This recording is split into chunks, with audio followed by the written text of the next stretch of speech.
욥기 38장 39절에서 39장 4절 말씀 제가 읽어드립니다. 내가 사자를 위하여 먹이를 사냥하겠느냐? 젊은 사자의 식욕을 채우겠느냐? 그것들이 굴에 엎드리며 숲에 앉아 숨어 기다리느니라. 까마귀 새끼가 하나님을 향하여 부르짖으며 먹을 것이 없어서 허우적거릴 때에 그것을 위하여 먹이를 마련하는 이가 누구냐? 산염소가 새끼 치는 때를 내가 아느냐? 암사슴이 새끼 낳는 것을 내가 본 적이 있느냐? 그것이 몇 달 만에 만삭되는지 아느냐? 낳을 때를 아느냐? 그것들은 몸을 구부리고 새끼를 낳으니 그 괴로움이 지나가고 그 새끼는 강하여져서 빈들에서 크다가 나간 후에는 다시 돌아오지 아니하느니라. 참 묘한 말씀이세요. 하나님께서 욥에게 대답을 하시는데 욥하고 친구들이 계속 하나님에 대해서 말을 했죠. 하나님은 이러시다. 하나님은 저러시다. 욥은 특별히 하나님이 나타나셔서 말씀을 해주셨으면 하면서 기다렸어요. 엘리후는 이제 곧 하나님이 오실 것처럼 얘기하면서 욥에게 준비하라고, 하나님을 답할 준비를 하라고, 만날 준비를 하라고 그를 권면했고, 이제 하나님께서 나타나셨어요. 나타나가지고 욥과 욥의 친구들에게 이 말씀을 해 주십니다. 근데 참 이 엘리후가 욥에게 질문했던 것처럼 이 구름에 대해서, 비에 대해서, 번개에 대해서, 이런 것에 대해서 질문을 던진 것처럼 하나님께서도 욥에게 참 묘한 말씀을 해주세요. 여기 보면 이 사자를 위하여 누가 먹이를 준비하는 거 네가 하는 것이냐 하면서 물으세요. 까마귀에 대해서도 말씀을 하시고, 그리고선 이 39장에 가가지고서는 이 산염소, 마운틴 곶, 새끼를 치는 때를 네가 아느냐, 언제 애기를 낳는 때를 아느냐, 암사슴이 새끼를 낳는 것을 본 적이 있느냐. 지금은 뭐 카메라가 발달돼가지고 다 이렇게 보겠지만 그 옛날에는 그렇게 못했잖아요. 이 사슴이 그리고 염소가 새끼를 낳는데 얼마나 걸리는지 아느냐. 그리고 어떤 모습으로 새끼를 낳는지까지 구체적으로 말씀을 해주십니다. 그리고선 그 새끼는 강하여져 빈들에 크다가 나간 후에는 다시 돌아오지 않는다. 이거 하나님께서 아신다는 것이에요. 우리 예수님께서 묘한 말씀을 해주셨는데 참새 2마리를 가지고 말씀을 해주셨어요. 참새 2마리를 한 페니로 살 텐데, 만약에 제사를 드리든지 이럴 때 돈 없는 사람들이 가가지고 참새 2마리를 하나님께 바치려고 페니를 내고 한 페니를 가지고 이것을 사는데 그렇게 가치가 없는 것인데도 예수님께서 말씀하시기를 하나님의 허락 없이는 한 마리도 땅에 떨어지지 않는다고 말씀하셨어요. 무슨 말씀이세요? 세상에 돌아가는 모든 일을 감찰하시고 하나님께서 통치하신다는 말씀이세요.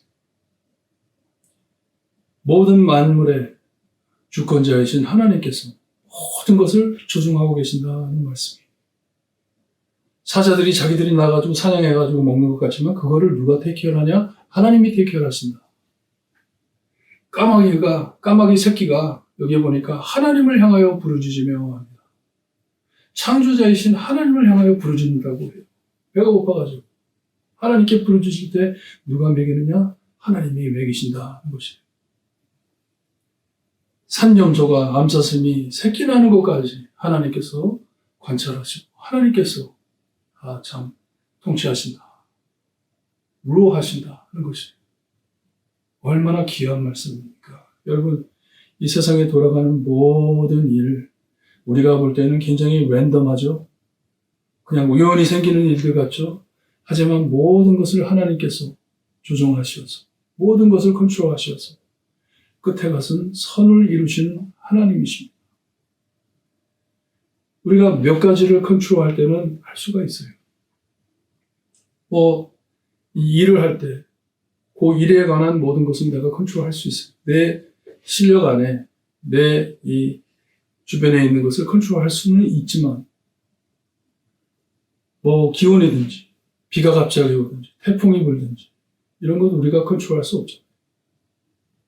사람 특별히 우리가 사람을 컨트롤합니까?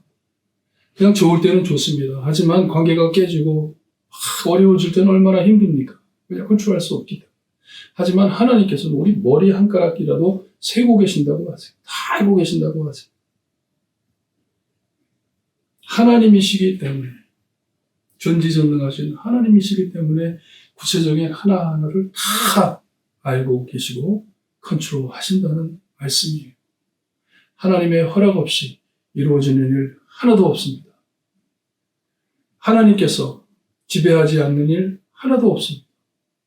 우리가 생각지도 않는 짐승들, 보이지도 않는 짐승들의 일들도 하나님께서는 주관해 주신다고 말씀을 하세요. 왜냐? 하나님이시기 때문에. 천지를 창조하신 하나님이시기 때문에.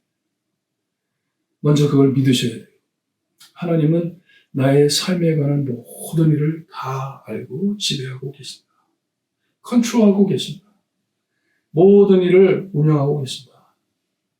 선을 위하여, 선을 이루기 위하여 하나님께서는 끝까지 이 모든 일을 하나님께서 컨트롤하신다. 이걸 믿어야 됩니다. 두 번째 우리가 이 말씀으로 깨달아야 될 게, 그러니 이런 하나님을 제껴놓고 내 삶에 내가 하나님이라 착각하고 사는 우리들 얼마나 미련하고 얼마나 어리석습니까? 하나님, 내 삶은 내가 알아서 할게요. 하나님 그냥 주실 것 주시고 Don't bother me, 그런 식으로 사는 사람들이 얼마나 많습니까? 신앙인들도 그렇잖아요. 내 삶에 내가 하나님인 것처럼, 내가 가진 것에 내가 하나님인 것처럼 꼭 모든 것을 내가 컨트롤하고 산다고 착각하고 사는 우리 빨리 내려놓고 하나님께 찾아가야 합니다. 하나님을 찾고 하나님께서 모든 것을 주관해 주시고 하나님께서 내 삶 안에 통치하시고 하나님께서 내 삶을 참 지켜 하나님께서 모든 것을 역사하셔서 선을 이루시기를 바랍니다 하면서 하는 것이 우리의 삶의 고백의 신앙의 고백입니다. 우리가 어떻게 하나님이 되겠어요? 아무것도 컨트롤할 수 없는 저입니다. 눈에 보이지도 않는 바이러스 하나 때문에 온 세상이 지금 스탑되어 있잖아요. 그 바이러스가 우리 안에 들어와가지고 병원에 입원해 꼼짝 못하고 죽는 사람들이 얼마나 많습니까? 여러분, 내가 내 삶의 하나님이 될 수가 없습니다. 하나님은 오직 한 분이십니다. 이 우주 만물을 창조하시고 통치하시고 주권자로서 모든 것을 잡고 계시는 하나님만을 믿고 오늘도 크게 승리하시는 여러분들 되시기를 주님의 이름으로 축원합니다. 기도드립니다. 하나님 감사합니다. 머리털 하나도 하나님의 뜻 없이 떨어지지 않고 참새, 그 싸구려 우리가 생각지도 않는 그 참새 한 마리도 하나님의 허락 없이는 땅에 떨어지지 않는다고 말씀하시고 우주 만물을 창조하신 하나님께서 우리가 생각지도 않는 짐승들까지 신경 써주시는 하나님이심을 주님이 오늘 말씀으로 알게 하시니 감사합니다. 이것을 다 제껴놓고 무시하고 내 삶에 내가 하나님이라고 떠들썩거리며 사는 저희 하나님 불쌍히 여겨주시고 하나님 우리의 운전대를 다시 잡아주셔서 모든 주권을 하나님께 넘기고 하나님만을 믿고 나갈 수 있게 해 주시옵소서. 그리하여 주님께서 주시는 평안을 알고 무슨 일이 생기든지 하나님만을 바라보며 하나님만을 의지하며 하나님께 매달려 사는 저희가 될 수 있게 해주시기를 간절히 바라고 합니다. 특별히 크리스마스를 맞이하여 우리에게 평안을 주시기 위하여 오신 예수 그리스도를 믿을 수 있게 하시고 그 믿음 안에서 늘 승리하는 저희 될 수 있게 해주시기를 간절히 바라고 하며 예수 그리스도의 이름으로 기도드리옵나이다. 아멘.